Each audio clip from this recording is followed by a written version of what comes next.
Yeah, like Sarah said, today is going to be like a very interactive session. So I would say don't even put things in the chat today. Just unmute yourself. Like we're all friends here. We're getting to know each other. This is a smaller group too. I'm noticing it's like much smaller than the last two sessions. So feel free to just leave yourself unmuted or just unmute yourself when you have a question. The whole idea today is that it's kind of easy on me. You guys are going to be in the driver's seat. You guys are going to be piloting the ship. You're going to be actually doing the building. That's why I sent over the asset pack. Again, if you guys haven't had a chance to download that, please do so now. So that when we get rolling into this and when I pick the first name out of my magical jar here, you guys have those assets ready and you can just dive right in. And if you haven't logged into the platform already, do that as well so that you can hop right in and really go for it as soon as I call somebody. So we're gonna, since we don't quite have like the assets for the holiday campaign yet, ideally, like normally me and Jackie would be in the office with you guys. I probably would have brought donuts as I typically do.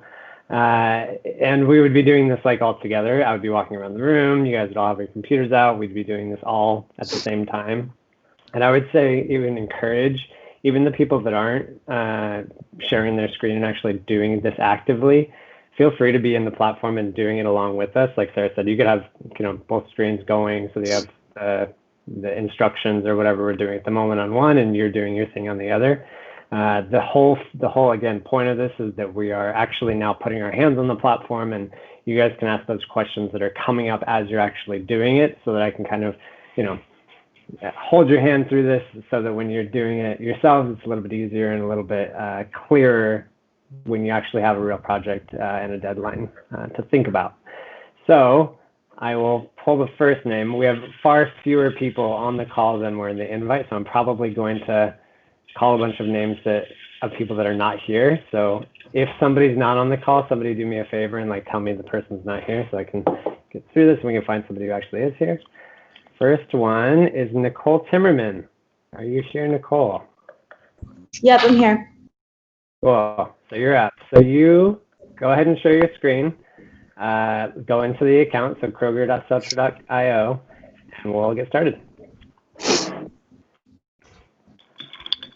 is I know this is the worst, like in school when somebody calls on you to read or something, but it's not so bad.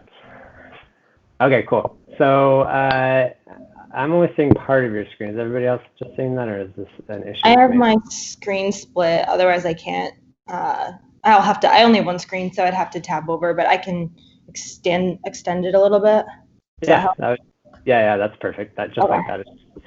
Okay, cool. So why don't you go ahead and make a new campaign for us? So click on that new campaign. Actually, for today, let's make a template. Let's completely skip the campaign part for now. We can maybe have somebody else who's leading later do the campaign part. So click on the little bookcase icon up in the left-hand corner. Yep, creative assets. So this is some of the stuff that this is actually some of the stuff that Studio is currently working on for you guys' first campaign.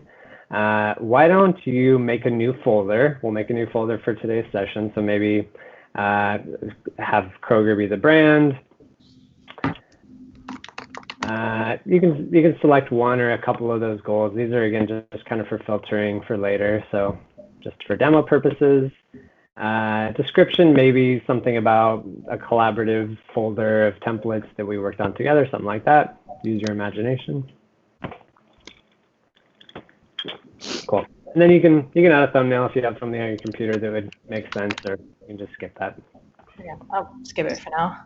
Cool. Sounds good. Just click next, and then it'll ask you to include the people that you want to have involved. So just select everybody. Just click that little select all on the top. And so everybody who's going to be working today will have access to this and can kind of follow along. And then click next. And then just give it a name. So team templates, whatever. Okay, cool. Oh. It already exists. How about team templates 1 or team template? That works. Cool. Looks good.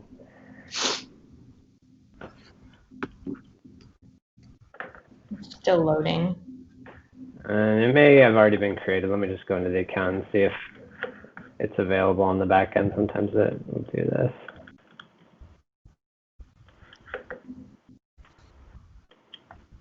Yep, it's there. So you can just like go out of this, click the little exit, and it should be here on the main. If you just refresh the page, it should be there for you. Oh yeah, there's both. We have both now. So choose one or the other. You do team templates or team template. We'll do the team templates for today. And then we'll do the new template. So we'll make a new creative essentially.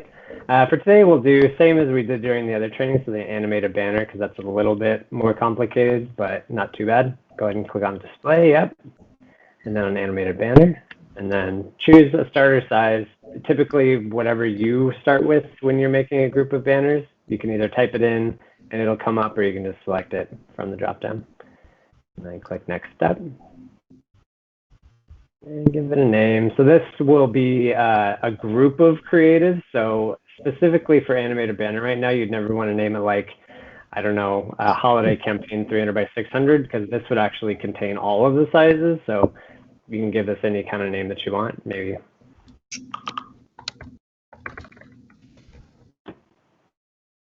Is this naming the individual asset, or is this naming the set of templates? This is naming the set of the templates. So yeah, whatever is most appropriate for that, in your opinion. All right, and then we can start building. So do you have the asset pack already on your computer? Yep. Okay, so you can go ahead and take those and drag and drop them into any of the panels here. Avoid dropping them into like the main stage, because that'll put everything on the stage, and then you'll be able to start designing with everything you've got.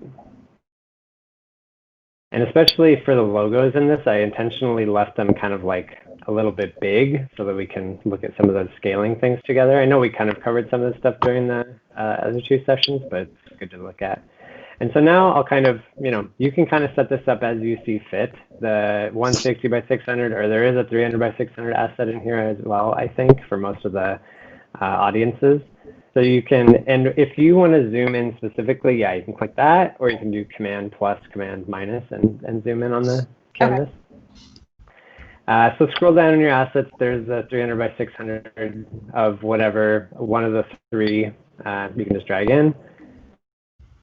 And then I'll let you kind of, place that. If it's a little bit small, you can scale it.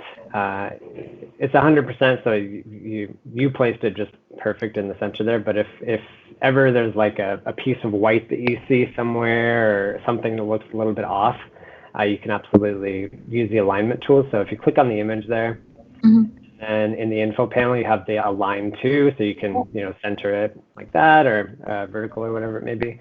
And so I'll kind of just let you, get it wherever you want it. That looks good to me. And then from here, you can place your logo. You can put a shape from the components panel to kind of mirror what we were working on the other day, or you can do something totally different. Like this is, I'll leave this kind of up to you in terms of like how you want to design this for today, and then we'll animate it a little bit later. Okay. And I apologize to anyone from Kroger on this. I'm actually a home chef person, so if I mess up your brand, I apologize.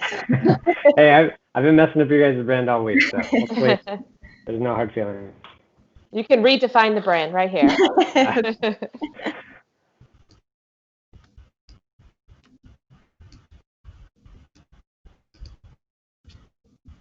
And just like Photoshop, if you end up with something like this where you have, one layer overlapping the other, exactly what you're doing now, just kind of rearrange them.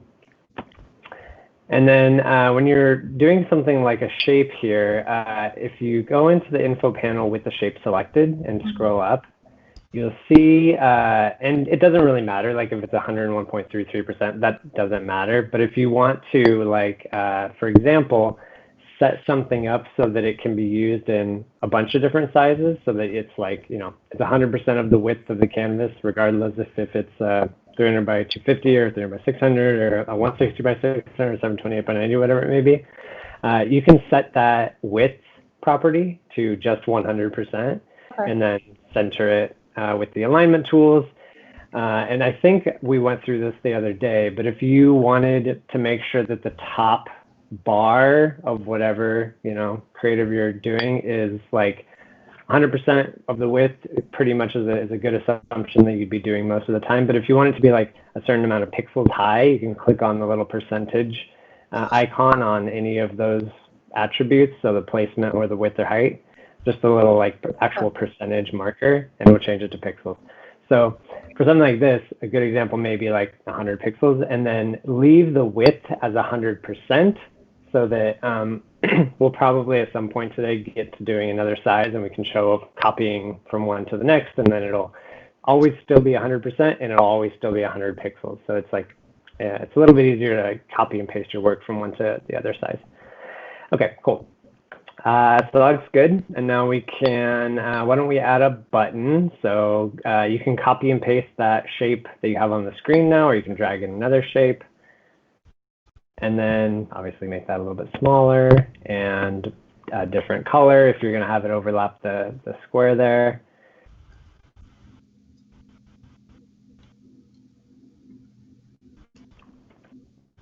And make sure you click OK when you're done changing the color. That was one of the things that kind of tripped me up when I first started to, unlike in Photoshop, you can't just click out of it. And then the roundness down there as well. I think you guys had some kind of a rounded edge to the buttons, so you can control that with that little slider. Oh, got it. Yeah. Mm-hmm. Okay. And then that looks pretty good. I would say same kind of thing for the button, where, you know, if you want it to be a certain amount of pixels, height and width, when you do, I think we did look at this last time, if you made your button percentage and then copied it from, like, I don't know, this one to a 300 by 250 is a good example. It's a vast change in size, so it's going to really kind of screw with the proportions of the button, and it's going to end up looking kind of funny. So pixels for buttons, I think, is a fairly good rule of thumb, just so you can size them accordingly, height and width at the same time.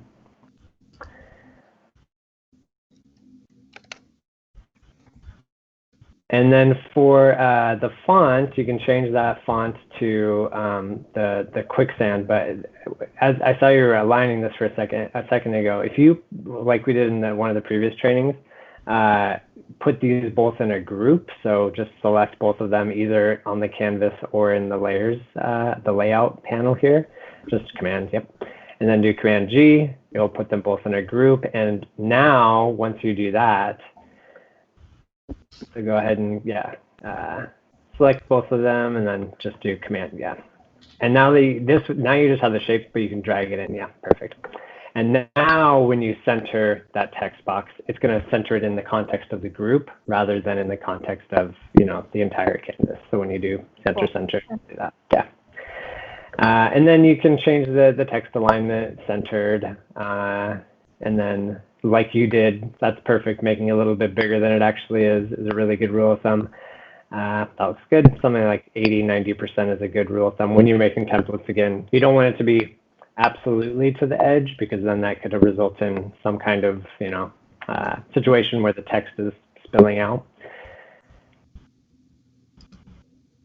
And then, like you see here, any text that you put on stage is, if you scroll down in info, you already have shrink text to fit selected. So that's one of the things I'd mentioned previously, but that's a good thing to have selected just in case you end up putting like a longer headline inside this box. Cool. Looks good. And now you can add some copy. So what I would do for this is take that text from your CTA, so double click into your group, and then copy that, and then double click out of the group and paste it. And now you have the font set and everything, so you don't have to redo that.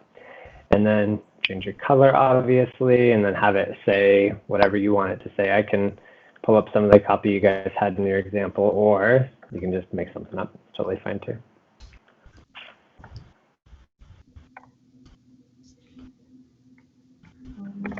I'm going to be completely unoriginal. I apologize. That's okay. Hey, again, like I've been doing, same thing. Oops.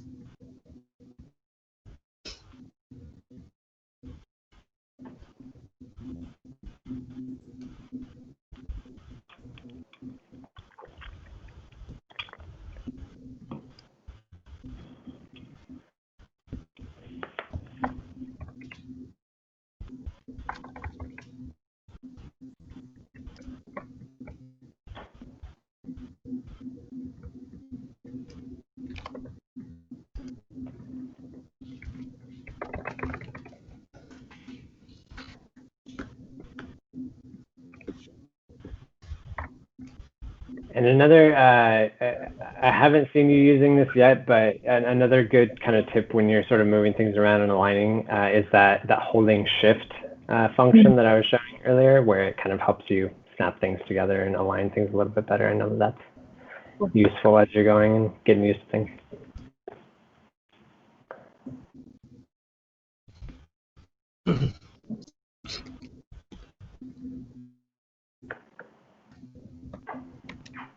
Okay. Looks good. Yeah, looks great. So I'll let you off the hook, Nicole. Thank you for being our first volunteer, forced volunteer. That looks great. Thank you. Find the next person. So the next person I'll call, if Nicole, if you could save that on your end, and then the next person that I call, we'll just have them go into the same unit and keep building off of that. All right. Again, let me know if somebody that I call is not here. Stephanie Weingartner, are you here? I am, but I'm just now like joining in and getting set up. So okay, I'll keep your name on my desk. I'll save you for later. How about that? Okay, thanks. Okay. Chris Rice, are you here, Chris? Hi, I am here. I'm just wondering if it makes more sense for designers to be doing this than somebody who's copy focused. Yeah, I mean, you guys know your roles better than me, so if this isn't so relevant for you, let me know. We'll just go to the next one. Yeah, I'm just kind of observing. Come on, Chris. I want to see your design skill. Everybody slowly. Chris. How about Jameson? Jameson?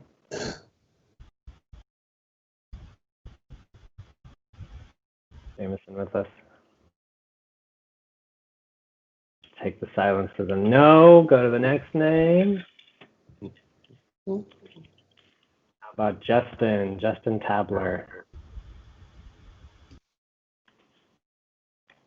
I'm striking out here, guys. Oh, I'm here. Yeah, I was going to say, great. see, Justin's on the call, JT. Nice try. Yeah. You're brave, Justin. All right, so yeah, navigate to where Nicole was. Yep, I think it was that top one actually.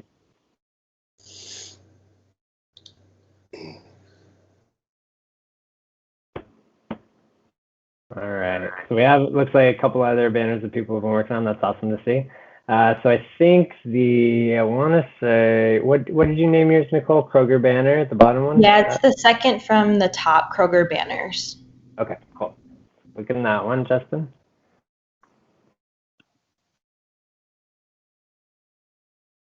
And if you guys are working on your own, keep doing that. That's really good.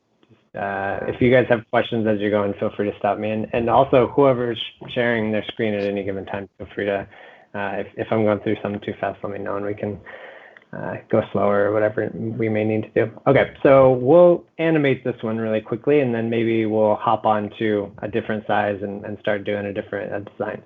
So I mentioned this in one of the previous trainings, but typically what I will do is exactly this. So I will set up the creative as I see it ending, and then I will kind of back up and start animating into it. So from the layout, so go ahead and click on layout from your scene. You're already 10 steps ahead with it being in the scene already, but it's good to kind of set up the creative to where it should load and then go into the animation. So however, Justin, however you want to animate this, I'll kind of leave that up to you, but I'll say put your assets now where you want them to be when the ad actually loads on the screen, and then we'll animate into the end state.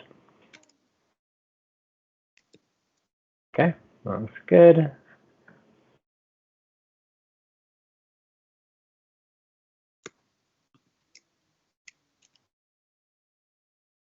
And if you want, you can group these so that you're just animating the group.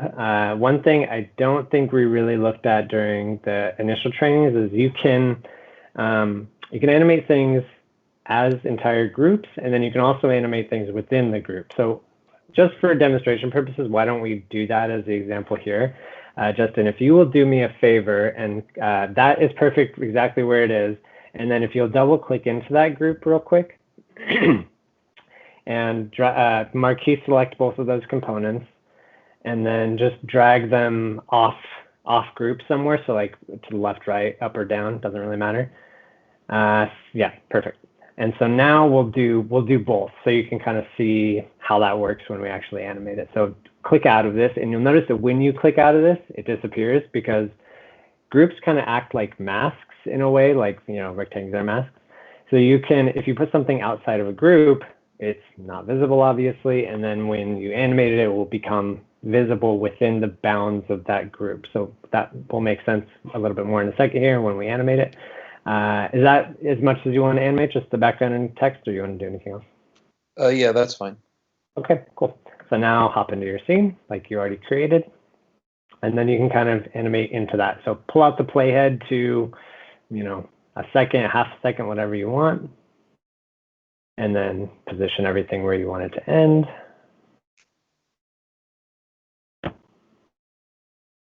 And when he's doing this piece here, you'll notice that when he's moving the group, obviously he's adding keyframes to the group itself, but then when you get the group to be in the spot you want it to be, now do exactly what you're doing now. So again, yeah, you can marquee select them, and then you can just kind of position them in center, or you can use the alignment tools to position them as well.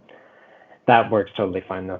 That's good to go. Hit the space bar, you can kind of see how that looks. It's gonna probably look a little bit slow, but we can kind of stagger things so that they come in a little bit more naturally, I'd say.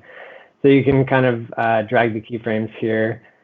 Something I would do for the group here, since it's kind of like, you know, group comes in and then text comes in, is maybe within. So you'll see there's keyframes on the group itself, which is obviously the animation for the group animating, and there's keyframes on the text components as well. So you may, and again, this is kind of up to you. You really do whatever you want here. I'm just kind of giving a little bit of suggestion. You can like stagger. So grab the bar on the top of the text2 copy to and text2 copy, just that like light gray bar, and then just drag that down a little bit, or you can even, you can make those keyframes shorter if you want to.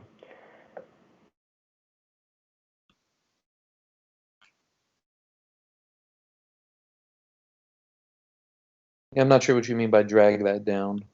So you can you can marquee select those two keyframes at the end of that first component. So yeah, you'll just select those, and then you can kind of drag those and move them to be, And so now when you do that, it'll basically go faster. And then for this one, I would select the top bar there on the text2 copy to, and then just pull that to the right a little bit. So it's basically it's animating faster, and it's also animating a little bit later, so that it's in the canvas frame when it starts to do its thing.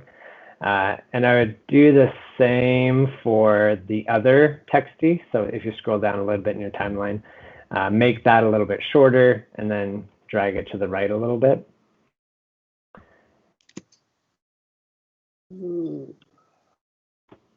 And if you can just marquee select, or just select the individual keyframes. For this, it makes sense to marquee select. Yep, perfect. And then now when you do that, they'll come in together. Obviously, you can obviously stagger these to be however you want, but for these, it kind of makes sense to have them come in together. Okay, cool. And now what I would do is kind of adjust the easing a little bit. You can, again, we covered this before, but good to kind of review. If you want to add different easings to a particular group of animations, you always want to be focusing on the keyframes that are to the left of whatever animation group you're trying to address. So for the headline, do the group first would be good. So click on that specific keyframe, and then in your info panel, you can change it from linear to anything. There's a bunch of options here, obviously. So you can kind of play around with these. Typically, when you change the easing, you will oftentimes change like how long the animation lasts for. So if it's something like a ease out quartz or something, that happens faster. So you may make your animation shorter, and so on and so on. So it's kind of up to you. And this is something I would kind of experiment with a lot and play around with until you get the feeling and look that you're going for. And you'll be like scrubbing through a lot and hitting the space bar a lot just to kind of see what it looks like as you go. Cool. That looks good. Are you happy with that, or you want to make any other adjustments? No, I think that looks pretty good for the demo. Cool. Sounds good. Go ahead and save that. And then I will pick another name. Thank you for your effort, Justin. Appreciate it. All right. Next up is Serena Moy. Are you here?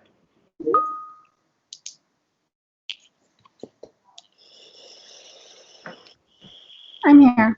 Oh, cool. Okay. So go ahead and log into the one Justin was just working on and share your screen. Which one is I see multiple. Say that again. Which folder is he in? Should have been in the team templates, or it should be the one that was on the top. Okay, the very top, because I see two. And you can, if you share your screen, I can kind of point you in the direction. You may just archive the other one, that I think it was the team template that didn't have anything in it, just so it's out of the way. Yeah. I went ahead and did that, by the way, guys. So the only folder that you have is going to be the team templates. And then I think the Kroger banners without the exclamation point is the particular template that we were working in.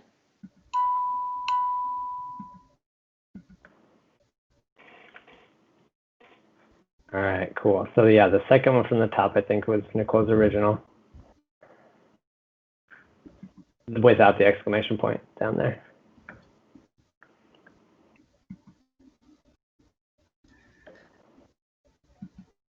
That one. Okay, so let's go ahead and make another size, because I think it would be kind of useful to look at some of the copying and pasting stuff that you can do. So when you're doing this, I would say I would check, if you will go ahead and check the shape Nicole already set, the logo, go ahead and click on the logo on the screen for me. I just kind of want to see how that's sized. We'll leave that as percentage. We'll see how that scales on the new size. And then the button, the Shop Now button, since that's in a group, go ahead and change that to pixels in the info panel. So just click on the percentage, on both height and width. And then we'll align this to the upper right-hand corner, so that little grid that you have underneath that. Just click on the upper right-hand corner of that, the grid in the info panel, sorry. Like a little, the little 2x2 grid, yep. So you click on the upper right-hand corner in there, just to kind of snap it to align to that corner when it's in a new size. So essentially, this grid represents where this shape should fall in the context of a new sized creative. So we'll leave that as the upper right-hand corner. The Kroger logo, so click on the Kroger logo in the creative for me. This one's okay. This one's already aligned to the top left-hand corner. And then the shape, that blue shape in the background, click on that. And then center that in the alignment grid. So top and center in the actual grid itself. That where you just click, that's going to actually position it in the creative. But this is the kind of relative positioning in the canvas for the new sizes. So kind of move your mouse a little bit to the right there so that it's center and top. Yep, right there. So click that. Okay, so when you're doing that, essentially you're just setting like where elements should fall roughly when you either have a banner that's scales for the screen size, or when you copy and paste to a new size. So to start us out here, go ahead and go into the Units and Pages panel off to the left there. And click on where it says 300 by 600 up top. Yeah, click on that. And you can just do Command D to duplicate this creative. And then now I want you to change the size. So in the info panel, you'll see you have like, the behavior, the stage. Within the stage, click on that little lock icon. Click it on and off, and you should have the ability to change that size. So now change the size to something dramatically different, so like 728 by 90 or something like that.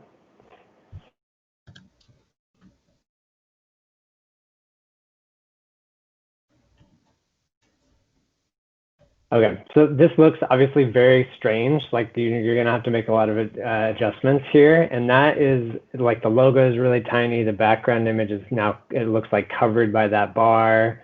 The text is very distorted. So go ahead and delete what we just made. So the 728 by 90, just delete that. And then we'll make a couple of other adjustments within the original size, so 300 by 600. So the Kroger logo, we'll change the Kroger logo from percentage to pixels. So click on pixels for both of those. And the reason it got so shrunk is not because it was pixels on both axes, but mostly because it was pixels on the x-axis, or the, I guess, y-axis. I always get those confused. Up and down axis, so that when it got changed to the 728 by 90, which is a vastly thinner banner, it's now a percentage value of what it was represented in this one, and so it gets basically squished, and it's still set to fit, so it's a very, very tiny asset. Setting this to pixels will kind of give you a more predictable asset to work with. Go ahead and click on the shape, the blue shape. And for this specific instance, we don't really want it to be 100% width, because that's going to make it as wide as 728 by 90, and 100 pixels is more than the 90 pixels that you're working with. So change that specifically, the width, to just pixels for now. And then that we'll be able to work with that a little bit better. And then that should put you in a better position. But one more thing is click on the little group that has the headline in it real quick. We'll change that to pixels as well, because we saw it got like really stretched out and squished in the new size. Okay, so now do the same thing. Go to 300 by 600, click Command D, and then do the same thing. Go to the little lock, turn it on and off, and then change it to 728 by 90.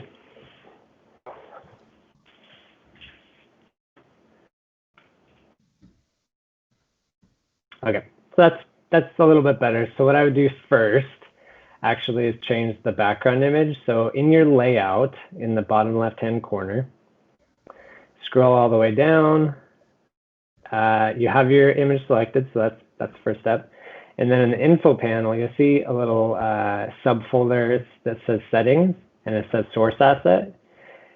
Instead of like dragging in a new image and reshaping it and everything, you can just click on that source asset file, and then just look through the assets that you have in the builder and find one that's 728 by 90. Click on that. And then you can kind of, you'll probably want to make your bounding box a little bit more narrow, because you have obviously a bunch of padding on either side. So just kind of rescale that size of that bounding box left and right, so that it hugs the shape a little bit better. Yeah, that looks good. And depending, I mean, this image, it looks like it was made to fit the size, and so you don't really have much room to do any animation. So if you are ever in a situation like this where you, for some reason, you get an asset pack that you have to work with and you don't have the original PNGs and everything to make a wider image, you could, and this is kind of totally up to you guys, so I won't say one thing is better than the other here, but you could set this background image to crop. So go ahead and select your background image real quick. And then in the info panel, change fit to crop. Within your, it's right under source assets actually. Yeah, that's fitting. Change that from fit to crop. And now you can pull this out a little bit to, I wouldn't do it too much, but pull it out a little bit to like the right, make it a little bit wider, the image, the actual image bounding box, just pull it out a little bit. So now you'll notice that it kind of crops to the new bounding box that you're using. This will result in the Kroger there getting, progressively more clipped. So again, this is a judgment that I will let you guys kind of handle case by case based on the kind of assets you have. But now I would even pull it out a little bit more still, not too much, maybe another, I don't know, 20, 30 pixels or so. And then align it to, and I'll let you kind of decide how this one is going to animate. So you can set it so that it animates, to the left, to the right. Those are really the best axes you're going to be working with on a size this small.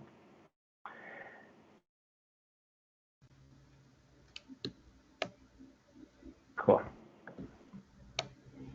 Then we'll eventually animate it to the right. So now you can kind of reposition the rest of your elements. So you can take your shape, your colored shape, and put that wherever you feel like is most appropriate for it to be. I want to say in the examples you guys sent us, there was 2 shapes on some of the sizes. I want to say this 728 by 90 was one of them. So feel free to, make new shapes or set up your layout here however you see fit.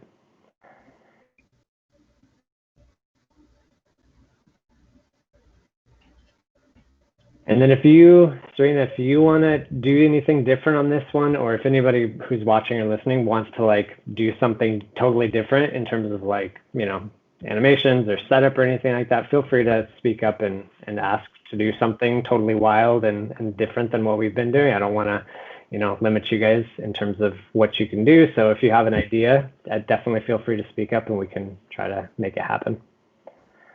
Can I copy and paste the animation from the last page to this one? Yeah, so I'm really glad you brought that up. So you actually already have copied all the animations, because when you do Command D with a creative that already has animations set up within it, you take everything. So you take the layout, you take the animations.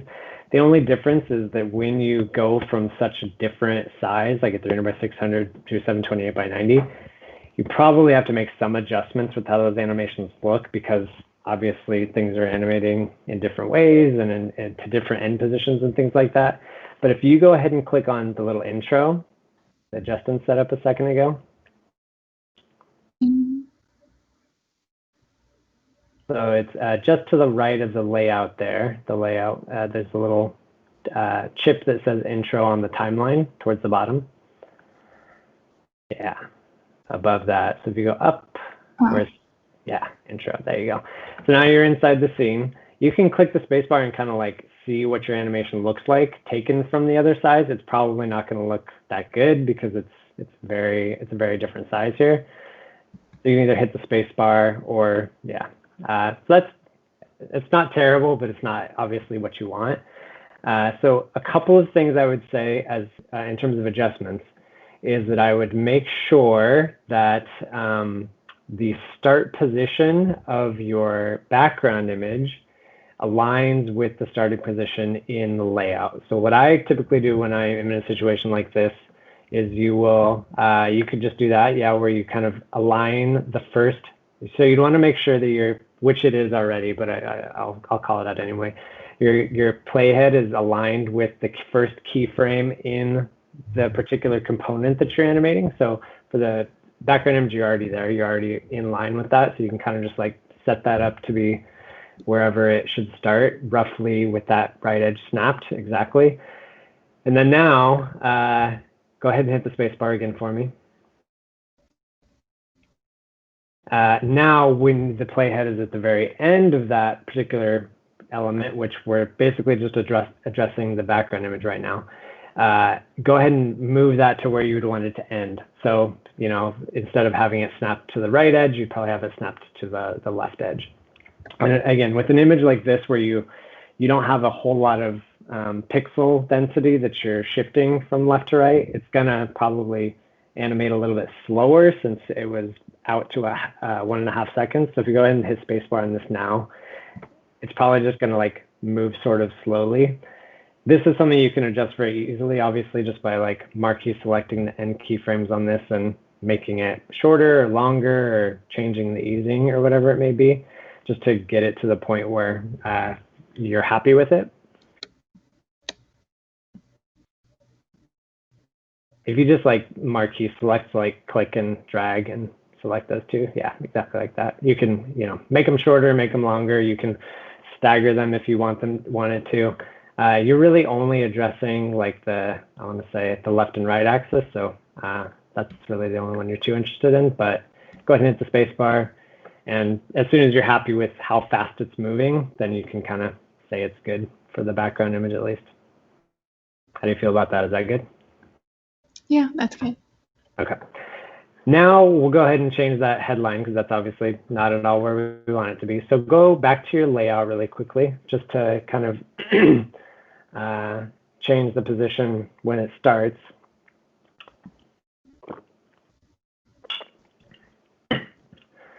Excuse me.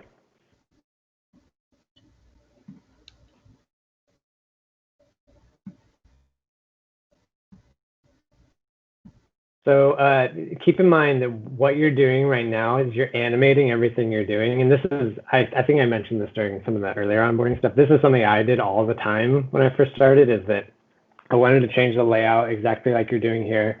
But if you're in the scene, so go ahead and hit the space bar, you'll notice that you just animated everything you just moved. So like the size of the button and the Kroger logo and everything. So go ahead and Command Z just a few times to put that stuff back where it was. And then we'll move that stuff within the layout. So go ahead and click on the little layout tab next to the intro scene. Yeah. And now you can kind of do your readjustments. And it looks like the background image is a little bit off there. So go ahead and snap that really quickly.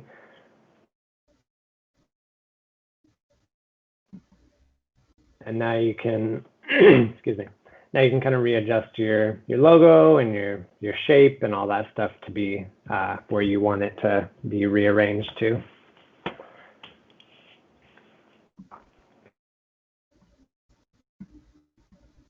And something like a little bit of a tip when you're animating specifically is I noticed that you moved the logo up to the left-hand corner because at the end of your animation, you have more space up there after the Kroger kind of moves to the right a little bit. But you can't necessarily see that space that you have to work with when you're in the layout because that's not the end scene of the animation. And so that's kind of maybe tough to realize. But something that is useful is if you go back into your scene really quickly, go back into intro. And then go to the end. So pull the little playhead or just hit the space bar until it gets to the end. And pull out a ruler. So like grab the ruler on the left-hand side and just pull it out to roughly, where you would want to have your logo to be. So like the edge of the Kroger's shoulder there is like the end of your sort of blue real estate.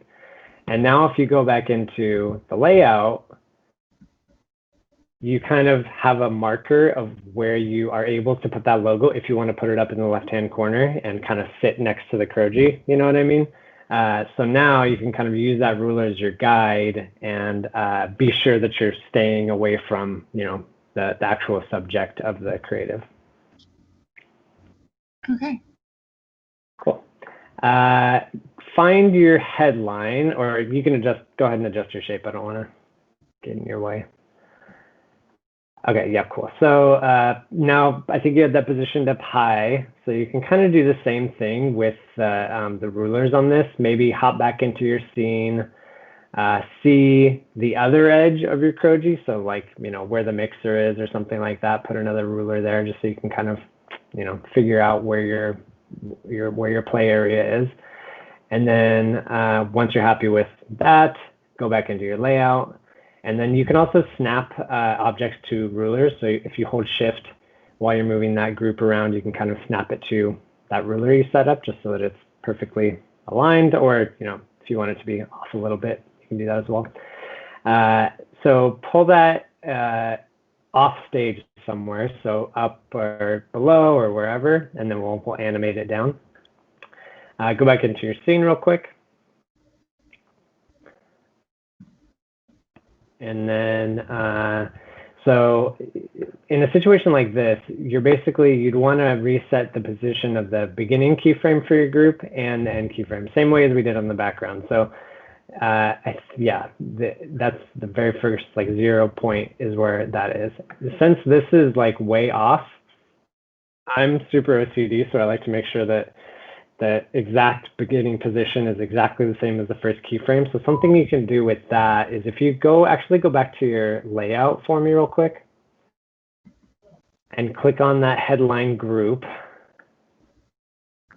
And if you look at the alignment grid in the, is there I don't use Teams a whole lot. Is there like a marker option in here where I can kind of draw things as far as you guys know? I don't think so. Okay, I'll just keep describing things. Within that alignment grid, the 34.7, that position, just kind of take note of that, and I guess the number on top too. So negative 116 by 67 and 34.7, and then go back into your scene and then click on the headline, yep, and then just put in the same value. So that one, and then the other one, negative 116.67 or something like that. And so that just puts them at the same exact position. And you can actually, you should be able to get rid of your position Y keyframes in the timeline. So if you click on underneath the headline group in your layout, just click on the kind of dark gray bar that says position Y. Off to the left of the actual keyframes. Just the text that says position Y off to the left there. Just click on that, and then you can just delete that whole string because you're not actually going to animate anything left to right. You're just animating things top to bottom. Okay, so now that that's set up where the first keyframe matches the layout, you can just go. You can actually just click on that last keyframe. You don't even have to drag the playhead at all. You can just click on that little diamond at the end, and then if you know the value of the end position, you can enter it now, or if you don't know the value and you just want to kind of like position it wherever you see fit, you can drag the playhead. So drag that little red bar to the very end and then do your readjustments. And the reason why you want to pull the playhead is because the adjustment you just made is still on the 0 point, still on the 0 second point of the animation. So you would want to Command Z that real quick, and then pull the playhead, the little red bar, yep, exactly there, and then put that where you want it to end, basically.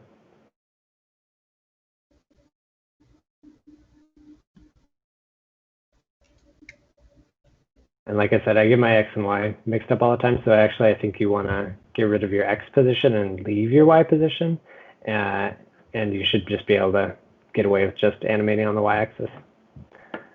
So get rid of my X? Yeah, get rid of your X. That should work. And get rid of it. We'll see what it looks like, and then we'll go from there.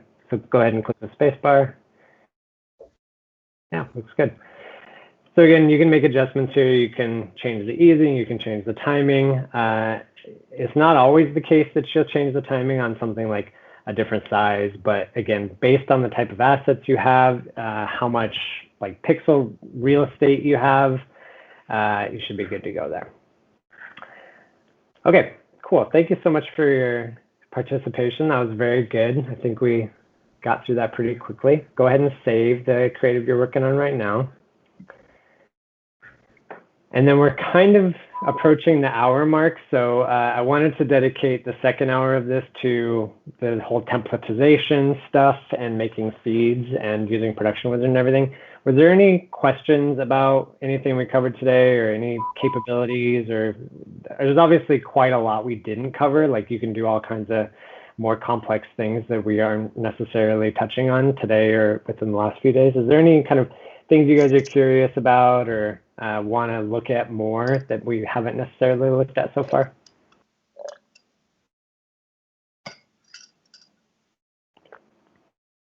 I can go. I think just for me, working with it, because I was kind of trying to play along as you guys were going through it just now, is not like flipping between layout and scene, like best practices there, so we don't have to do all that essential rework if we do like a resize, kind of that what you had talked about, I think yesterday or the day before that, that kind of trying to get that mindset ahead of time so we don't have to go through all that extra work. Yeah, for sure. So I would say if you, there's kind of like a fine balance between reproducing work that you've done on one size and like making adjustments like we just did right now, and just doing it again. So like, for example, if you just set up the creative the way that Nicole had it originally, where it's essentially a static, right? Like you have everything's positioned, you have no animation set up whatsoever, and it's just like a base creative. There can be benefits to adding that stuff and like making adjustments down the line and everything like that. But to your point, like maybe you don't want to hop between layout and scene, that can be kind of like a pain sometimes. So you may just take all the sizes. So for example, if you have something like, I don't know, 8 sizes in animated banners that you're going to be, that you need HTML banners for, you could just design your layout for all 8, and so that it's like set up as if it's the end position like we did at the very beginning, and then just animate them all individually. And you can, like what we looked at today as an extreme example, taking an animation that was built as a 300 by 600 and applying it to a 728 by 90. Like that's a vast change in layout and position of objects and things like that. If we had done the 300 by 600 and then duplicated it into a 160 by 600, you'd be able to save almost everything and not have to reposition a bunch of things and stuff like that. So I'd say if you are working with a bunch of like layout banners, do yourself the favor and like set up the animation and the layout on one of them and then apply it to the other and make the minor adjustments, because it's honestly going to be more like, you know, adjusting something from being off stage and center to off stage and center and maybe like a little bit lower to begin with. You know what I mean? Does that make sense? Rather than taking something that's off stage and center into something that's off stage on top and centering down. You know what I mean? Like the difference between those two sizes is a much bigger leap than it is from, again, 160 by 600 to 300 by 600, or something like 728 by 90 to 970 by 250 or something like that. Those are much more similar. You can kind of save the work that you've done on one to the other a little bit easier. But again, if you don't want to do that, you can absolutely just set up the layouts and all the sizes and then animate them individually within each particular group. Does that make sense? Yeah, that makes a lot of sense. And I agree. It's, you know, those two extremes. So we kind of got to see the kinks in that. I just personally myself, I already noticed kind of trying to work in scene when really I meant to work in layout. So I think it's just like that awareness too. Yeah, and again, I'm more than happy to like call out my own faults with this stuff. Is that was one of the biggest things when I first started working in Celtra. I remember the day, this was like almost 3 years ago at this point, when I was talking to one of our more senior guys, and I was like, how do I get out of the animation? Like, I didn't know how to get out. I was like stuck in the animation. And so just knowing the difference between layout and scene is a big help when you're brand new to something like this, or when you're brand new to animations in general. Just knowing like an environment when you're animating versus an environment where you're just placing things. It takes a little bit of learning, and it's a little bit of a learning curve there, but once you've done it 2 or 3 times, you get pretty used to it. And again, in terms of like knowing what sizes you're building, that is a huge, huge help, because if you're, for example, if you are tasked with coming up with like some mocks for a new campaign, and you're just building, say, the 300 by 250 size, because that's very, very common with all sorts of different teams. You make your 300 by 250 size as your example, and then you make all the other sizes from those. If you know ahead of time that you are building a group of 15 sizes, for example, you can use those bits of work that you've done to apply them to other sizes. And I even want to show you, this is something we haven't looked at in the previous trainings that I want to show you guys really quickly before we start moving into the template stuff, because it can be useful for certain situations. And I say certain situations because I would say, like, don't use this all the time. It's not something you should be using all the time, but it's really useful when it is applicable. And this is the whole concept of a virtual size. So virtual sizes within Celtra are essentially when you have 2 banners that are exactly the same ratios. So for example, one that I see sort of often is like a 250 by 250 by versus a 200 by 200. So they're both perfect squares, but they're different sizes. Same thing for like a horizontal, or I'm sorry, a vertical like this. If you have a size that's 300 by 600 and another size that's bigger, but the exact same proportions of like 3 to 2 or 1 to 2 kind of thing, you can click this little button up here, this little plus sign, sorry, and put in a new size. You have a bunch of preset sizes here. You can click custom and you can put in whatever size you want. And what this means, what this does, is it takes the layout that you've set up within one size and one-to-one applies it to the other size. So for example, if you had, again, for my example, if you had a 200 by 200 and a 250 by 250 and you had to make both, you could just make one, click the little plus, add the 250 by 250, set up your layout within the 200 by 200, and then this will be generated from this original size. One really important thing when you're doing this is that when you're finished designing everything, you want to make sure everything is set to percentage, everything. So the only reason we really changed this to pixels is because we wanted to take some of these elements and copy and paste them into another size. But when you're working with virtual sizes, it's really important to make sure you have everything set to pixels so that everything gets shrunk or expanded based on the original proportions that you set up in the original design. Again, don't use this all the time. It doesn't make sense to use this all the time, but when there's very specific situations where you need to build a particular size, essentially twice, but in different actual sizes, this is something good to use. Does that all make sense? Or is there any questions about that?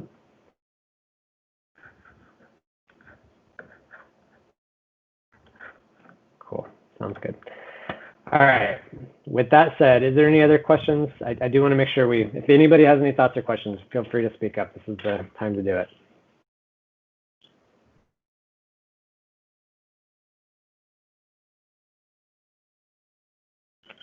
All right, no questions. So we will move on to taking this couple sizes that we just did and making it into a template and then setting up a simple feed. Again, very similar to what we've already covered in some of the previous trainings, but now we can kind of get hands-on with it.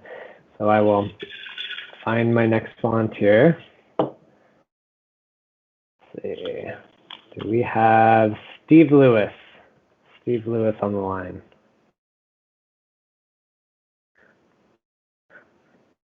No, no Steve Lewis. All right. How about Maggie Fulmer? I feel like our numbers are dwindling. I'm here, but I'm a writer, so I'm doing my best to follow along. Okay. I appreciate that, Maggie. Thank you. Steve is also a writer, so we're having. I appreciate that you guys are here even, so I'll give you that. Christina, is Christina here? And is Christina a designer? There's another question maybe. No, next. Jennifer?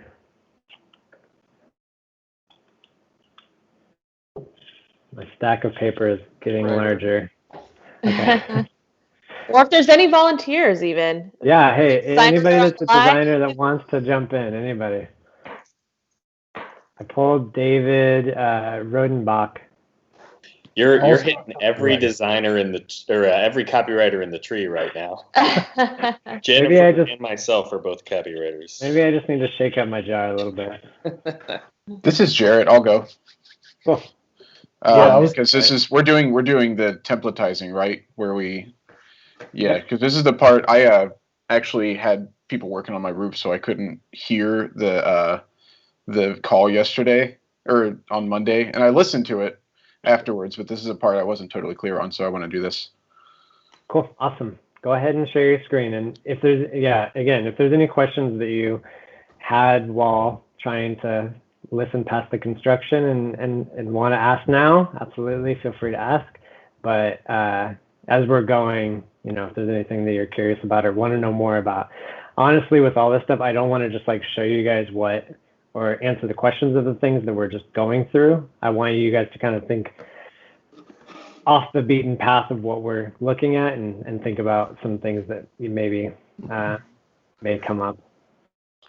I may be having my account security locked. It's been doing that today. So let me relog into the access management and then we'll try this. Take your time, you're good. Was there anybody else that had any questions about the templatizing stuff before we get into it from the other day? Anything that's not super clear, or any open questions there?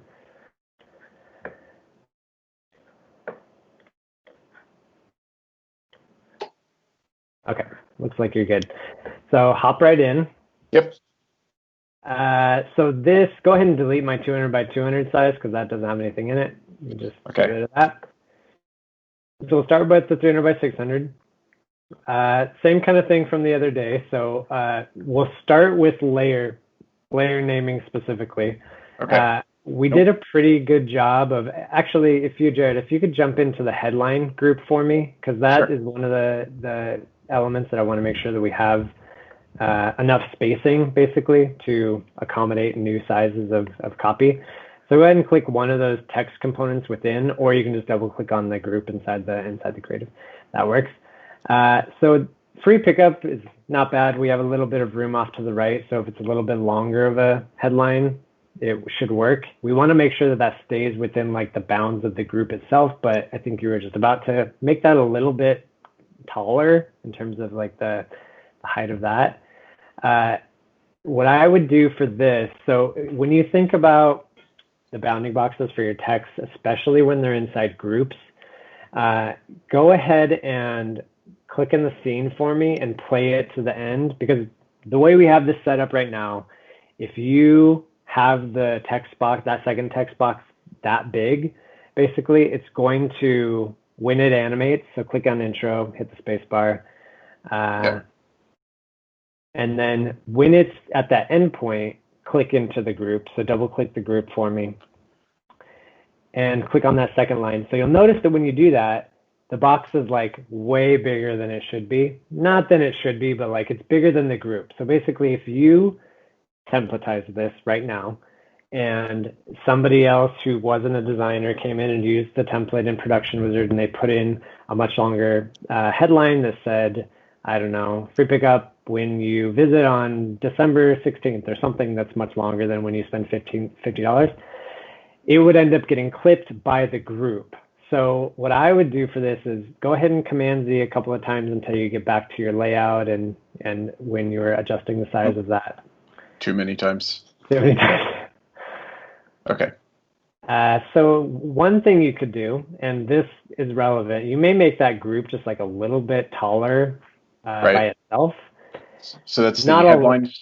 Yeah. Okay.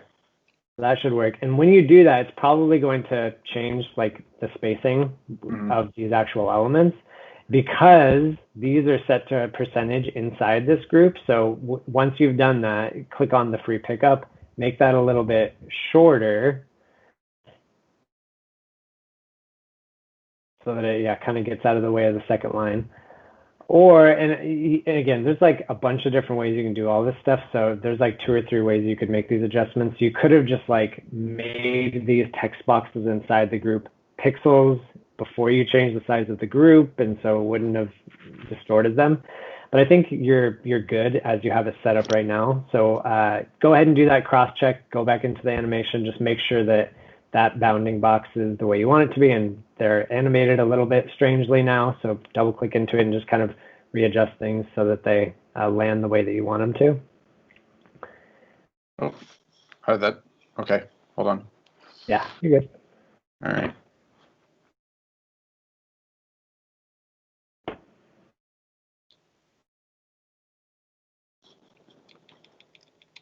And then for something specifically like this, you, depending on exactly where you want this to end up ending, I guess landing at the very end of the animation, you may make adjustments like this, or you may even like move the ending position up a little bit, depending. Like this is totally up to you at this point. But so you probably just go ahead and go to that end keyframe for me, the 1.5 seconds. Yeah, right there. And just make sure, scroll down for me in the timeline a little bit. So you should be good. It looks, if you look at like the bounding box for that top text container, it looks like it was moved or the size was changed, but it looks like you didn't add any keyframes for like height and width of that bounding box, so you should be good to go. Right. Cool. That looks good. So go ahead and click on the second headline. I just want to make sure that that one is set to shrink to fit. This one? The subhead? That one, yeah. Go ahead and just scroll down in the info panel. So this is all grayed out because you're in the animation, but you can still see. I can get the layer. You're good. You can still see that the shrink text to fit checkbox is turned on. So if you scroll up a little bit in there, yeah, the little checkbox is good. This is all kind of just like double checking stuff. It's good to do when you're making a template. Those are both set. Those should both be good to go. I would just rename these both first because they're kind of like, again, I'm kind of OCD with this kind of stuff. So I would want to make sure that the text boxes are like positioned in the layers correctly to how they're positioned in the actual creative. So exactly what you're doing right now.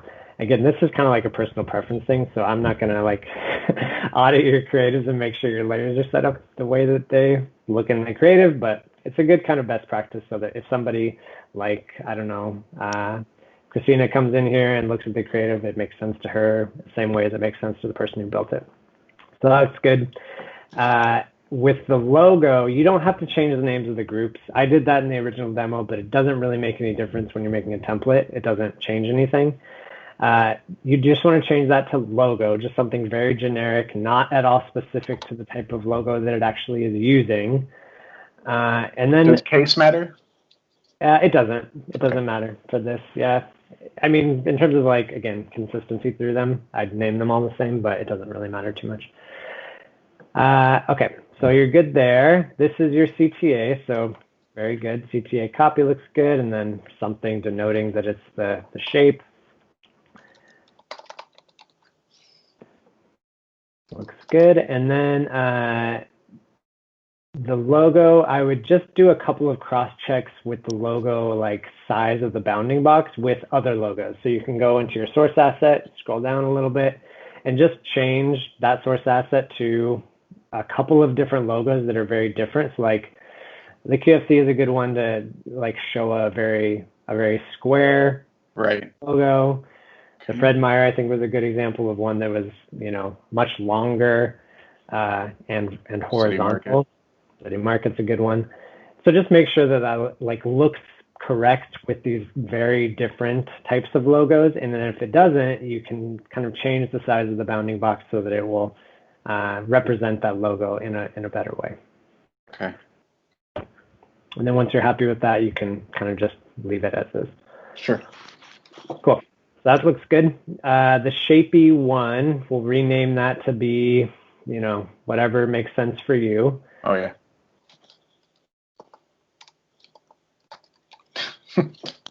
That works. And then the background image, again, we covered this in the initial trainings, but something and then the specific size that it's being used on.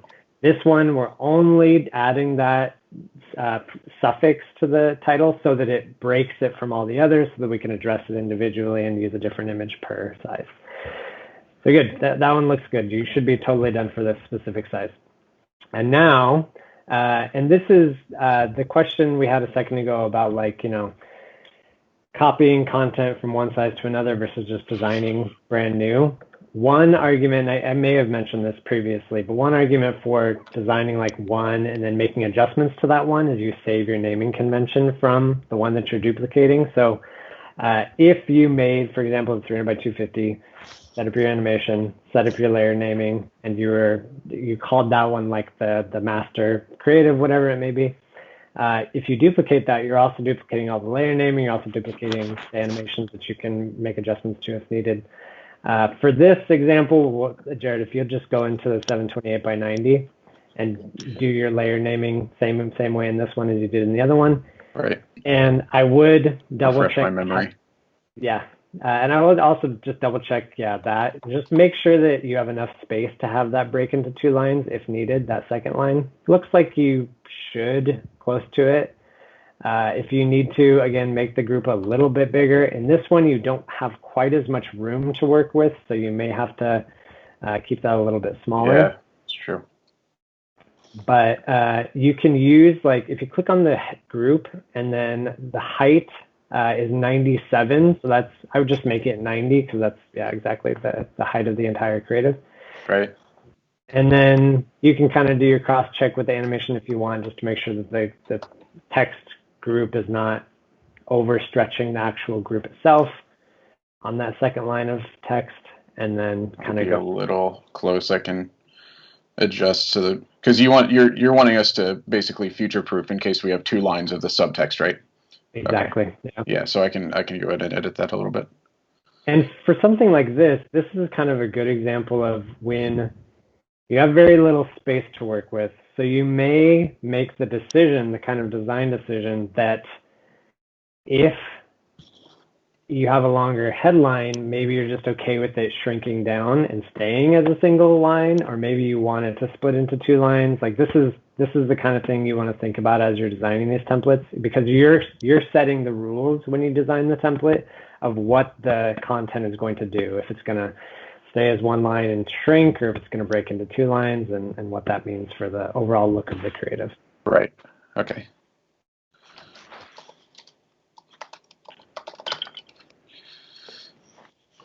So I guess in this case, I would probably end up making the header text a little bigger. Actually, it looks like it spreads out a little bit down. Yeah, so for this one, it looks like the bounding box for your second line is really big. So you may adjust that in the layout, because you will get into a situation where, and that is animating. Remember when it's got a green box around it. That's right. Okay. You guys will get used to this stuff. I know it's like kind of tricky right now, but. Yeah, like Justin said earlier, I'm used to flash and animate, so it's going to take some getting used to adjust it. Yeah, for sure. It takes a little bit of time. Okay. Still kind of a little bit big. You may, just make it a little bit shorter. Yeah. Well, let's see. I can do easy math real quick.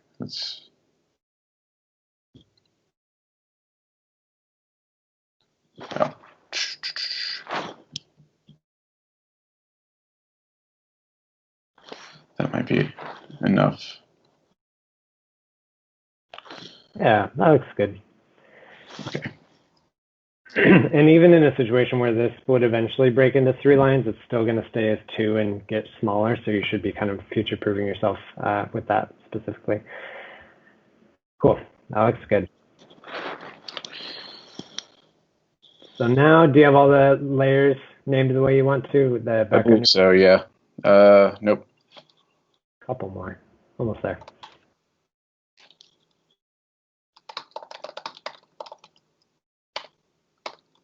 That one, I think, Jared, that one's the bar. Oh, yep, you're right. And this, if that ever happens where you misname something, it becomes very obvious when you're like testing the template and something doesn't work the way you expect it to. But you should be good to go. Yep. Cool, that looks good. All right, so that is essentially all your templatization there. If you want to keep going, you absolutely can. Is there anybody else that wants to take a whack at things?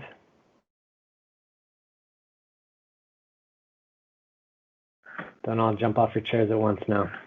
All right, we'll keep going. So go ahead and hit preview for me. This is kind of like your cross-check of how the template is working, how it actually functions when you use different types of content in it.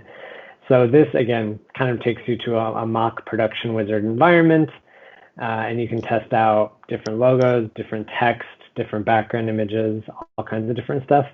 And ignore those 250 by 250 and 200 by 200, but oh, we didn't templatize anything. So go back into the banner. No. Right here. Yeah. And then on either of these sizes, at this point they're kind of linked together because the naming is the same. Mhm. But just start at the top. So in your layers, select anything. So the header, for example. Sure. And then head over to the template panel like you were doing a second ago. Add to template. Add to template. Yep. Okay. And then we covered this the other day, but if you want to lock the font and not have the not open the ability to let anybody change this from Quicksand to make it into Papyrus or Comic Sans or something, you can turn that off. So this is again kind of up to you guys if you want to lock these things or make them available. If you obviously for something like text, leaving the text box checked means that you can still change what it says. So that's obviously. In most cases, if you're templatizing a piece of text, you want to leave that on. But the font and color are kind of up to you guys to change. And then just kind of go through the line and do the rest of them. So each thing that you want to have templatized, click it, add to template. And then you only have to do it for whatever size that shares the same naming as everything else. So this may not be like super groundbreaking with just two sizes because that wouldn't take that long to just, even if you did have to templatize everything within the two sizes, it wouldn't take too long to do it in the two sizes. But when you have 10 or 15, when you have most of the elements that are sharing naming, this saves a lot of time. We can templatize the logos, right, to distribute them wherever. Okay. Yeah, that's what when we worked with the feed last time with Google and we were working with dynamic stuff. That was most of what we templatized actually. Yeah. And this is like, that's why I was saying earlier, in most cases, even if you're not changing something like the background, you guys are changing logos so much that just making a really nice creative and templatizing just the logo is going to save you guys time because you can then have just a logo feed that is reused over and over and over again, and you could just plug it into the template and have your many different creatives. It's probably just because you didn't save the banner that you were on a second ago. Yeah. But in situations where you want to change the CTA, you can templatize that as well, or headline, or whatever these other attributes. There we go. Cool. So now you can kind of just play around in here and add some much longer text and see kind of how it handles those things. Typically, when I am testing templates, I will add sort of the longest potential headline, subheadline, CTA, whatever it may be, just so that in the most extreme cases, I understand how a template is going to look when I do those things. And if it's going to interfere with our baker's hat or anything like that. So these are all the kind of just tests and QA steps you want to take before you consider a template done. Okay. If I were to changing the logo, would I be able to test that as well? Because I thought I had added that to a template and it doesn't have a drop down. Would that just be something that's done through the feed? So if you scroll down on that, you should never mind. see. Yep. Yeah. Okay. When you get to have more and more attributes, you'll have like a longer bar on that side. Sure. You can, this will be very similar to what you were doing in the builder a second ago, where you were just swapping out images. Mm-hmm. When you do the feed, that's when you're like obviously populating them all at once. Mm-hmm. So if you're happy with how this looks and happy with how it's treating all of the content, then we can kind of move on to the feed piece of things. Yeah, I think that's good. I'm just going to guess the 728 is working as well. Yep. Just for the sake of time. It'd be good. Cool. Sounds good. Anybody else want to jump in? I don't want to give Jared all the fun here. If anybody else wants to take a turn.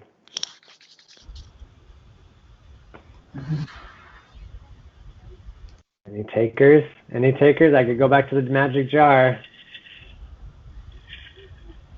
All right, let's see if I can find the designer. Stuart's a copywriter, right? I don't even know if he's on. All right. Megan? Writer. Right. Keep me honest, guys. Jason Min? You got me. Jason, you're up. Can you hear me? Yeah, Sit around from another project. So, sorry, good. Other Jason, okay. Do I just click on Kroger? Or let me project. Sorry. Sure. Show.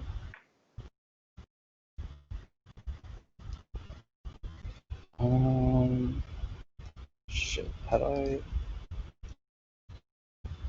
Sorry, I'm not used to using Microsoft Teams. How do I project on this? So the little button next to your mute icon, there's the open share tray, and then you should be able to perfect. share a window or your screen or whatever. All right. Can you see my screen? Sure can. All right, cool. So now hop back into the folder. So template is done. Jarrett's done all the work of templatizing that. So we're actually done with the creative altogether today. You're going to navigate up to that little data tab. So go back into Nicole's original team templates folder. Team templates. Oh, this one? Yep. And then from within here, next to where it says creatives up at the top, click on data. And then do me a favor, Jason, go open creatives in a new tab for me, because we're going to want to kind of reference that creative when we're making the feed. Sure. Go ahead and click use template on this one. So the Kroger banners that Nicole originally made, there's an icon to the far right says use template. Yeah, click on that. And then click next step. This is just selecting your sizes. Leave this here for now, and then tab back over to your feed. And then click on new feed up there in the top, the green button, yep, and name it whatever you want. Demo template. That works. Click finish. Click start building. And then the reason I had you open the creative on the other tab is basically because you will want to mirror the setup of the attributes that Jarrett set up a second ago in the columns in the feed. So basically, tab back over to the template. And then you just want to kind of look at the attributes that are off to the far right there. So you have header, you have subhead, you have CTA copy. We'll do those three to start us out with, and then we'll go from there. So click on demo template, your feed.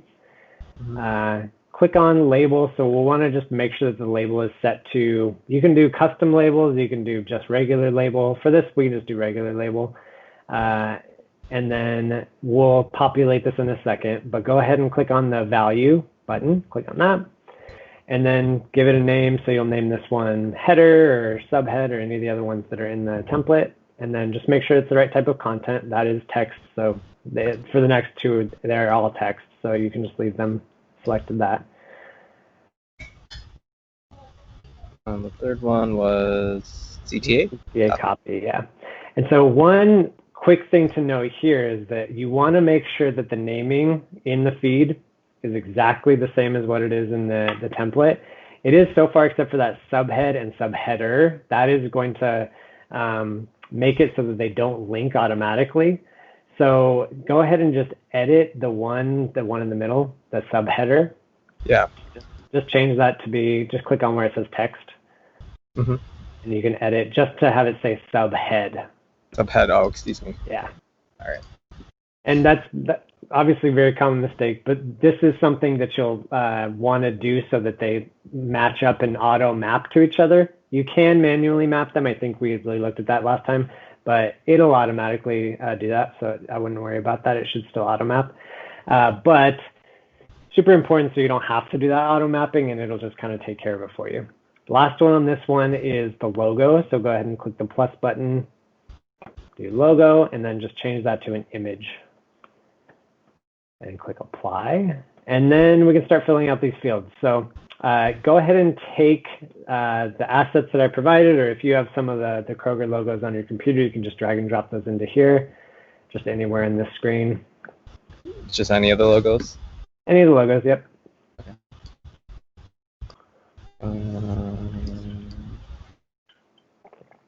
I don't know, Baker's. And throw in at least like, I don't know, 3 or 4, just so we can do a couple of rows together.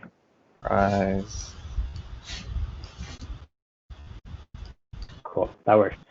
And now you'll just basically fill out the rows to be different types of content. So you'll do all of the logos as a different row. And then for the header, subhead, and CTA copy, you can kind of just make anything up here. Make them somehow different between all four, just so we can kind of show the difference between it. But if you need any help, I have some of the ones from the previous demos. Or if any of the copywriters on the line. There you go. So many. Now's your time. You guys throw some out.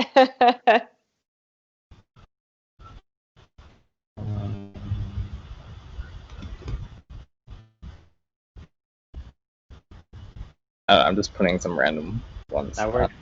Being creative. It's perfect. I like it. It's perfect.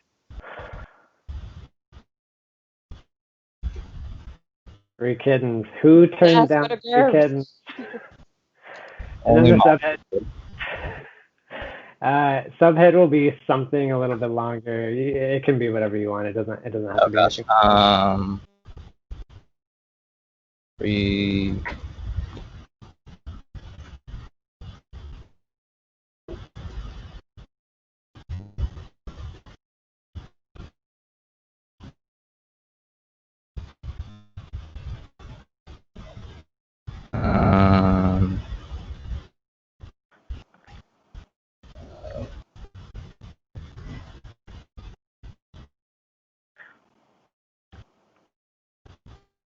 And obviously, when you're doing this for real, when you guys are actually building these feeds, you won't be kind of on the spot, obviously, and you won't have to be thinking up random stuff. You'll probably have some source from the copywriters of the copy that you're going to be using in these creatives, so it'll be obviously much more clear. Okay. I just put some random. Yeah, that works. And then CTA, you can have these be like, how about you do? Just do two. So like shop now for two of them, and then I don't know, order faster, I think was one of the ones I had on my notes. Just use those two for all four. Yeah.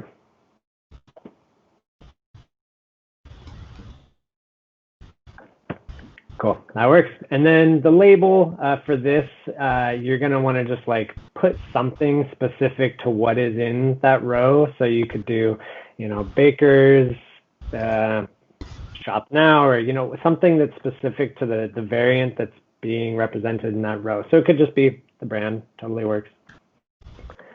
And just to note too that this is also going to be able to be something that you can populate into the name of each of the baked out creative variants. So if you guys know that you usually have some type of suffix that says has a certain naming convention, just something to keep in mind, that you could match that naming convention to this label. And another thing this could potentially be useful for is if you guys are doing some kind of testing where, I don't know, City Market is doing a promo for free kittens and for, save $5 when you spend $5 kind of thing. You could do both in the feed, so you get an end creative that has two types of content, and then the label would somehow differentiate the two. So you could have like Baker's kittens, Baker's $5 or whatever, and you would know the difference by how you label it in the feed. Okay, cool. So you can go ahead and click save, and you're pretty much done with this. And then last step is going back, so you can go back to your folder. Just click. Yep, you just go back there. All right. And then in creatives, go ahead and click creatives. And then actually, Jason, if you wouldn't mind, go back into data. We'll just like tack on feed to demo template at the end, just so that we know it's a feed when we go to the drop down. Here. Yeah, okay. That works. Cool. Okay, hop back into your creatives. And then we'll do use template. So we'll use template button off to the right there. To the right? Oh, right. Yep. There you go. We'll just have those two sizes selected. That's all we have built in there right now. Obviously, when you do this for real, you'll have more sizes. And then now, since we set up that feed, you can click on that little drop down that says select feed. Click on the one you just made. and then populate from feed. Click on that little button there. And this is why the naming convention matters so much, is so that they just map to the attributes automatically and you don't have to do anything there. You can tap through those arrows just to kind of like look at the different variants like you're doing right now and make sure that they all look correct. You're not having any text get cut off or shrunk too much or whatever it may be. You can also click on the 728 by 90 to make sure that that version looks good too. And for this one, I mean, the way that we set it up is so that it can accommodate 2 lines of text, but then the 1 line of text, it looks a little bit high. So again, this is very much up to you guys if you want to make that adjustment so that it is always 1 line of text, but then it shrinks as you have longer headline, or if you want to leave it like this, that it doesn't look really bad. It just looks like it's a little bit high. So again, totally up to you guys about how you want the end creatives to look and how much text you're going to have. If you're always having 2 lines in the second headline, the subhead here, it wouldn't really matter because you would always have it be split into 2. But this is, again, is just kind of a good way to cross-check how the creatives are going to look, how they're going to be exported, and everything like that. So, okay, good to go. What I would do, actually, Jason, go ahead and exit out of this. We need to make a campaign really quickly just to deposit these into once we're done. Should I click X or back? You can click the X. Well, going through the setup process here just takes a second, so we'll just do that again in a minute. Okay. Go to the little folder icon, top left-hand corner. Click on that, and then, we already have a campaign here, so we can just use that, actually. So hop back into the creative assets we were just in, where the template lives. Oh, this one? Or... Yep. Test templates or team templates. I was just making sure we had a campaign for these to deposit into. Okay. And then go back into your use template button. And then same thing, go through to the next, select your feed, auto map the attributes, and then we'll go from there. So select feed, yep, demo feed, populate. Okay. And then click next step here. Once you've kind of taken a look at all of them and you're happy with how they look. Destination campaign. Oh, sorry. Oh, you're good. You're good. Okay. So that will be Kroger Banners. That's the campaign I was just making sure we had set up. And then batch name. This is going to be the name of like the subfolder that they live in. So in most cases, you'll want to make sure that this is named something specific to the campaign type. So like, I don't know, Holiday 2020 or whatever type of campaign that it's specific to. Free Kittens campaign, whatever you want to call it. Okay. Like did. And then this is what Jackie was saying a second ago, where your label from the feed is now being appended to the end of this string for the creative name. Again, you can edit this. So if you click on the little pencil there, you can like take out certain groups like the creative channel or creative format. You can rearrange these things. You can put in free text. So you could, like if you click before where it says creative channels in the text line, so like right before where you have that little, you could type in free kittens here and you'd get free kittens on every single line, so you can know that that's what each of the creatives is a part of. Or you can add new groups of naming conventions with that little plus icon that you were just on. So totally up to you. Yeah, I think there was a question in a previous training, can you have the project name and the project number appear on every creative variant? This is how you could do that. So maybe Free Kittens, the project name, and then the number is 123. You could have it all say Free Kittens 123. And you can also, this is not necessarily something that we've looked at in one of the previous trainings. When we were in the feed and Jason was setting up the label that was essentially like the Baker's, the City Market, Fry's, whatever, you can also have custom labels. So it could be like a creative ID number that you are also appending, but it's like a separate item. So you can do custom label. You could, enter all the IDs into those cells, and then you could just append them the same way you're doing here. Obviously, we don't have that for this one, so it's not an option, but it's an option for you to set up within the feed that you can then append to the creative names. This looks good. Go ahead and click finish, and then this will start baking out all the different variants. So you have 8, so you have 2 creatives, you had 4 rows in your feed, so you have 8 total creatives. Going to campaign, this will just send you to that Kroger banner, and then you can refresh this page and you should see the creatives populated in here. Cool. So again, we covered this in one of the previous sessions, but if you need to make some overarching edit to the entire group that is feed-based, so for example, if you wanted to update a logo in one of them or something, you could click on that little demo template feed and it would take you to the feed, and then you could edit that particular logo. If you wanted to, Jason, if you just like throw in some other logo in here, we can just show that really quickly. Cool, so just change one of those lines to the king, or just add another line, that works too.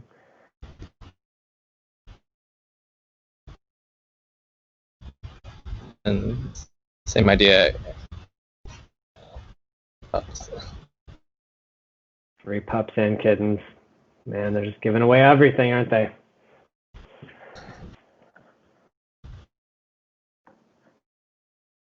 So yeah, this is actually a good example of if you needed to just add something brand new to the export of the creatives, you'd hit save now, and then it would give you a little dialogue saying you can update the feed. So the batch has updated this group, go to the batch. Oops. And then when you do this, so when you save, if you just go to the batch, you should be able to update it. When you do this, it's not going to update the batch automatically. You have to proactively do that. And the reason for this is that somebody, doesn't have the ability to necessarily just go into the feed, change something that could potentially affect a live creative. Now you have to physically click the update button, either that little circular arrow key, or if you're inside the batch, there's that little yellow update button. So if you do that, either one, you can just click into the batch and then click on that little update button up at the top, the little yellow button, yeah. Update batch, and then this will update those batches and add whatever additional variants. So this added 2 creatives because it was the king supers times the sizes, so you got 2 additional creatives. And now you can preview all, so click on that little button up top that says preview all, and it will show you all the different variants you've built out. If you hover over them, it will show you the animations. And then you can obviously make comments and make annotations for each of the different variants and QA them in that way. So if you want to send like a set of all the different outputs from a particular template to somebody that's going to QA the creatives, you send them this link, they can make comments, and if you need to make edits. So say, for example, like, somebody's reviewing these. If you click on them, they should show. Somebody's reviewing these, they say this one, the animation looks strange, or the text, there's a typo in the text or whatever it may be. If then Jason comes in here, he can click on one of these.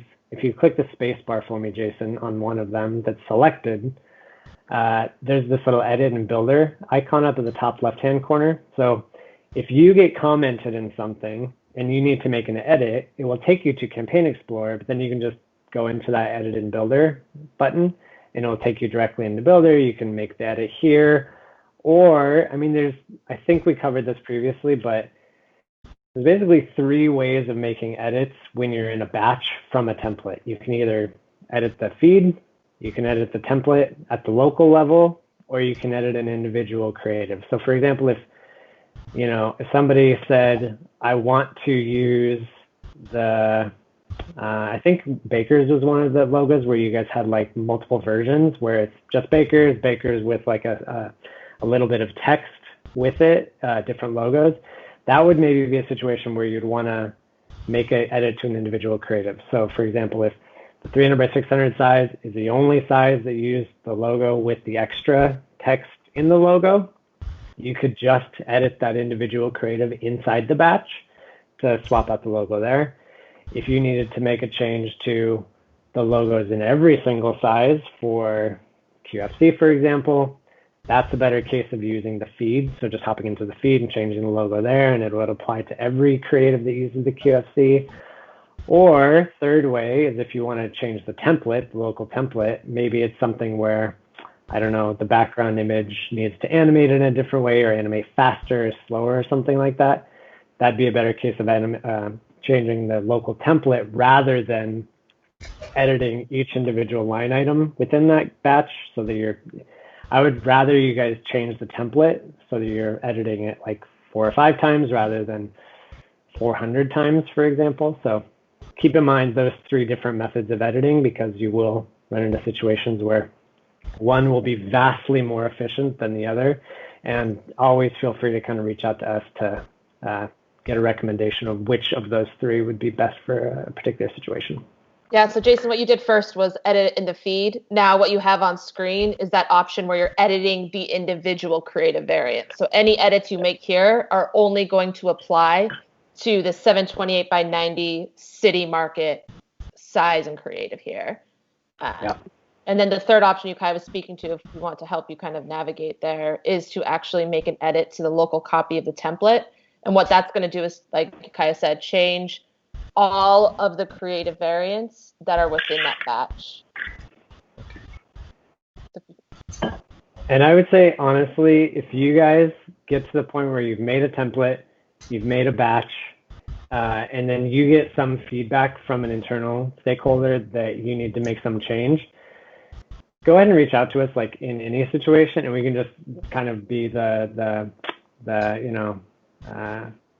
fact checker, I guess. That's kind of a bad use of that word, but to let you know, yeah, that's the best way to do it. Because there's been enough situations that I've run into where somebody's had to make an edit, and they make an edit like, I don't know, 15, 20 times when they could have just made it 2 or 3 times and it would apply to all the others. So you're not bugging us if you guys say like, I've been asked for an edit. How do which is the best method to do that? And we're more than happy to let you know this is the best case for using the local template or the feed or whatever it may be.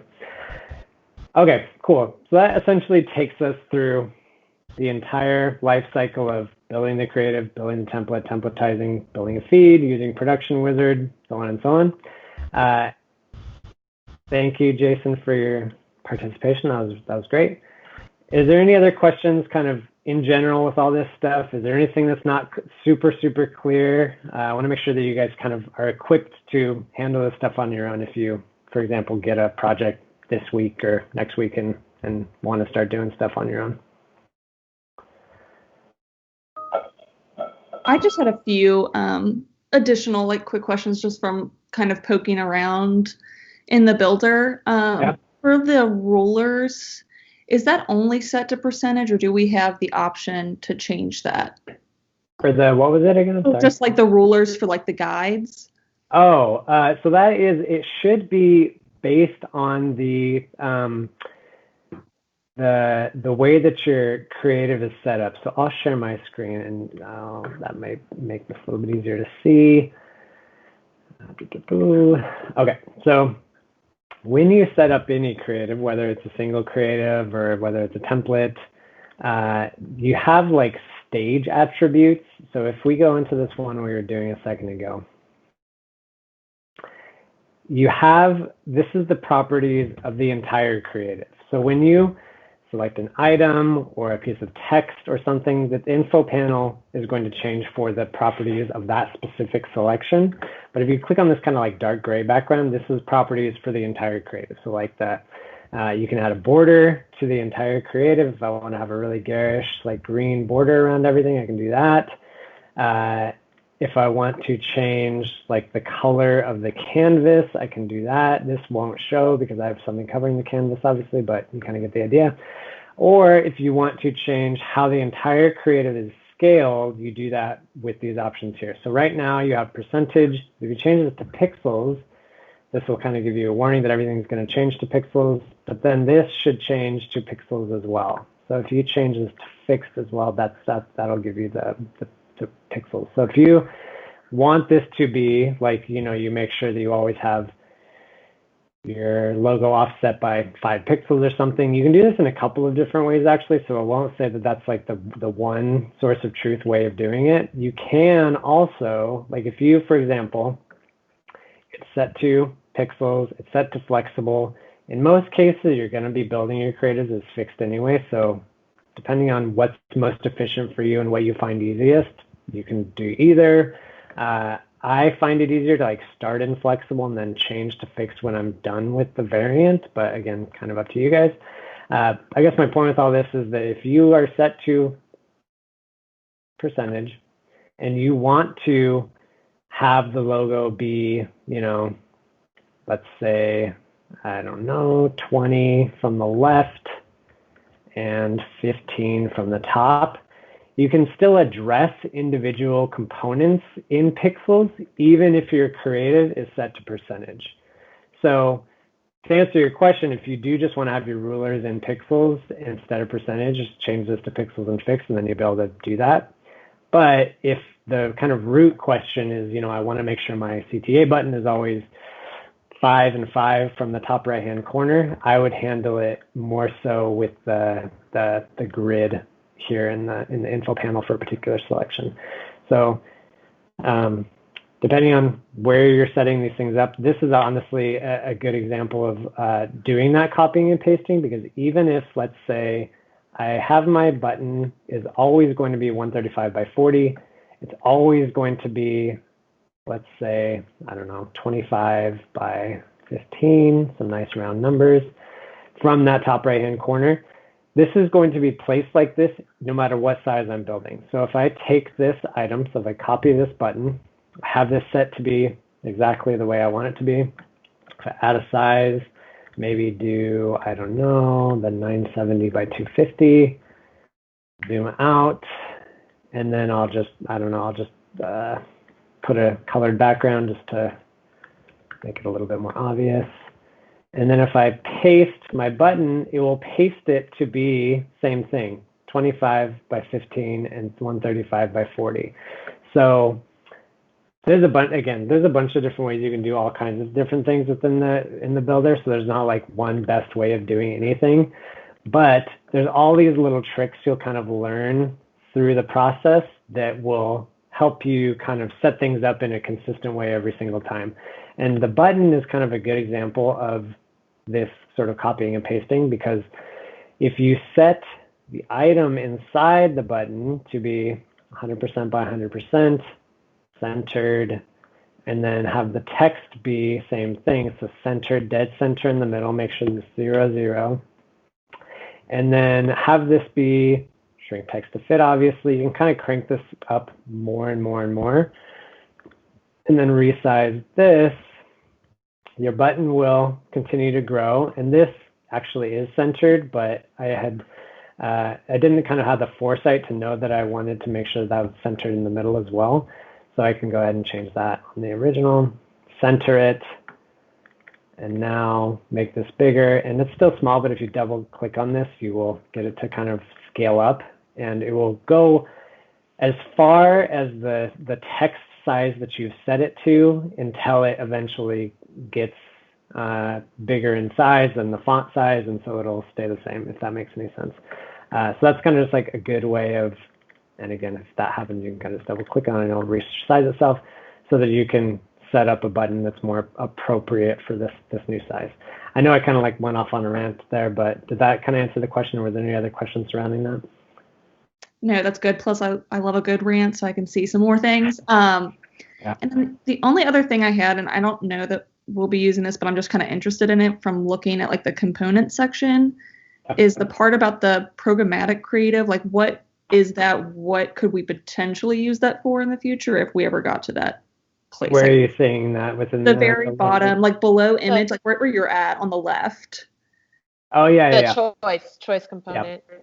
Yeah. So choice this is one of the things that like is a little bit more advanced, but I'll kind of give you guys a little bit of a background about what it does right now so that you can keep it in mind, because it is super useful if you really need it, but it's not something I would like necessarily say to dive right into in the very beginning. So I'll give you like the high level explanation of how it works and what it does, and then please feel free to like tell me if it doesn't make sense still, because this is one of those things that's like kind of abstract, and I'll do my best to describe it, but please feel free to let me know if it doesn't make sense. So how the choice component works is this is essentially a dynamic group. So when you drag it onto the screen, it's just an empty box. If you double click into it, it's a group just like any other group, and then it has a bunch of different containers within it. So it starts off with 2. You can obviously add as many as you want. Within your layers, you get a bunch of like subgroups that you can put content into. The way that I like to think about dynamic choice is that it's a way of handling different layouts in the same layout. So for example, I know that's kind of abstract of a thing to describe without actually seeing it, so I'll show you an example of this.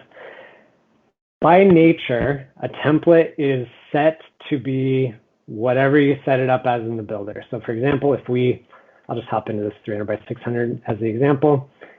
We set this up to have the colored bar and the CTA and the logo all on the top, and it's always going to be that way. They're always going to be at the top. It doesn't matter what you do in the feed. It doesn't matter how you assign your components in there. They're always going to be on the top. If you want to set up a template where you have a version where let's call this like the furniture bar, for example. If you want to have the furniture bar always on the top, you would set it up exactly this way and never do anything different. If you wanted to have an option where you could choose if the furniture bar is on top or on bottom, based on maybe like the background image you're using, maybe is a good example of that, you can use dynamic choice to control where it's going to be placed. So I'll really quickly show you how that would work. So if you wanted to set up a template that did that, you would drag and drop your dynamic choice into the builder. For this specific situation, you do 100% by 100%. You'd center this. You would grab, let's say, your CTA, your logo, and your bar, and you would drag these inside of choice number 1. So put those there. And then for this instance, you would copy this and then go to choice number 2, paste it in place, but this one, we're going to put it on the bottom. So how this works is you have both now. You have one on the top, one on the bottom. We would save this, and then let me see how we're doing on time. We have a few more minutes. Within the feed, now you can choose which placement the furniture bar is in the creative based on a cell on the feed. So you would set this up, you'd call this maybe like share placement. You would save. And now it's important to remember with choice that it doesn't do really anything other than decide which of these groups to show based on which selection you make in the feed. So we've set it up so that it's top or bottom. You'd want to probably set this up. I mean, depending on how many sizes you have, you probably want to name this more specifically. So maybe this is like furniture placement, I don't know, vertical. And then maybe you have a furniture placement horizontal so that it's like left versus right rather than top versus bottom. And then you'd want to make sure you name these specific to what's happening in the group or specific to like what the layout looks like in the group. So this one you'd have to say top placement. And then group number 2, you'd have bottom placement. Make sure you spell it right. Okay. Save that. And then if we go into the feed, you kind of just decide which you are choosing per line. So if we go back into the feed that Jason set up a second ago, we'll go into demo template feed. We would add an additional column that's called choice. So this kind of maps back to the component that you're using in the creative. And then you would make sure that the choices are again exactly the same naming as in the creative. So we'd have top placement, check, and bottom placement. Check. Apply, and then this would be called furniture placement vertical. Sure, same case. And then per cell or per line, I guess, this is more relevant if you like had a background image that was different so that, you weren't covering up the little workbench the baker was working on. But just for demonstration purposes, say, for example, for the baker's one, you wanted the top placement, top placement, bottom, and bottom, for example. Save, and for king, maybe we do top placement. You'd save that, and then you'd have updated this batch, so we can go to this batch, and you should see that it will we'll update it here. Wait for that to process. And then we'll look at them really quickly, and you should see that they're placed in that specific size, because that's the only one we set them up in this example, top versus bottom. So you should get, and I may have made an error with the namings. You do want to make sure that they're exactly the same, but that's essentially how it works. So you will, in the bakers, it'll be on the top, in fries and gerbs, it'll be on the bottom, and then the king super, it'll be on the top. Does that all make sense about like how specifically? Yeah, that does. Thank you. Yeah, for sure. And this is like, you can use it for all kinds of different reasons. This is a pretty obvious example that I could kind of just made up on the spot here, but there's all sorts of different ways you can use that, and it's fairly specific to needs. So I'd say if you guys end up in a situation where you think you may need it, again, just reach out to us, and we're more than happy to kind of advise on if that's a good placement or a good use for it or not, and if that's going to end up somehow making more work than less, and how that works. So yeah, definitely feel free to reach out to us there.